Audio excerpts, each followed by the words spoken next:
नमस्कार,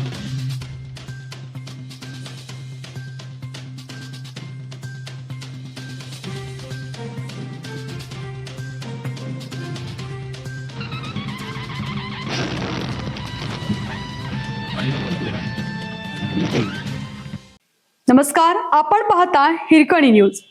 हिरकणी न्यूज प्रत्येक क्षण ताज्या घडामोडी आणि महत्त्वाच्या प्रत्येक बातमीसाठी नेहमी तत्पर. मॉर्निंग वॉकला गेलेल्याचा वाहनाच्या धडकेत मृत्यू. सांगली ते ईश्वरपूर रस्त्यावर कसबे डिग्रज तालुका मिरजगावच्या कमानीजवळ पहाटे मॉर्निंग वॉकसाठी बाहेर पडलेल्या 62 वर्षीय वृद्धाला अज्ञात वाहनाने जोरदार धडक दिली. अपघातात गणपती बिराप्पा पांडेगावकर राहणार कसबे डिग्रज यांचा जागीच मृत्यू झाला. हा अपघात शुक्रवारी पहाटे 5:30 वाजता घडला. सांगली ग्रामीण पोलीस ठाण्यात याची नोंद करण्यात आली आहे.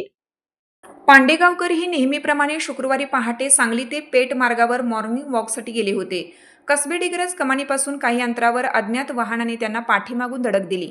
धडक इतकी जोरात होती की पांडेगावकर महामार्गावरून थेट खाली फेकले गेले. रस्ता उंचावर असल्यामुळे आणि ते खाली पडल्यामुळे पहाटेच्या वेळी हा प्रकार कोणाच्याही लक्षात आला नाही. सकाळ झाल्यानंतरही ते घरी न परतल्याने नातेवाईकांनी त्यांचा शोध सुरू केला. सकाळी 9च्या सुमारास महामार्गाच्या खाली रस्त्याकडेला ते मृतावस्थेत आढळून आले. या घटनेमुळे कसबे डिग्रज परिसरात हळहळ व्यक्त होत आहे.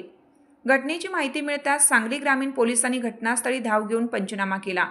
प्राथमिक तपासात अज्ञात वाहनाच्या धडकेमुळेच त्यांचा मृत्यू झाल्याचे स्पष्ट झालं आहे. अपघात करून पळून गेलेल्या वाहनाचा शोध घेण्यासाठी पोलिसांनी विविध ठिकाणचे CCTV कॅमेऱ्यांचे फुटेज तपासण्याचं काम सुरू केलं आहे.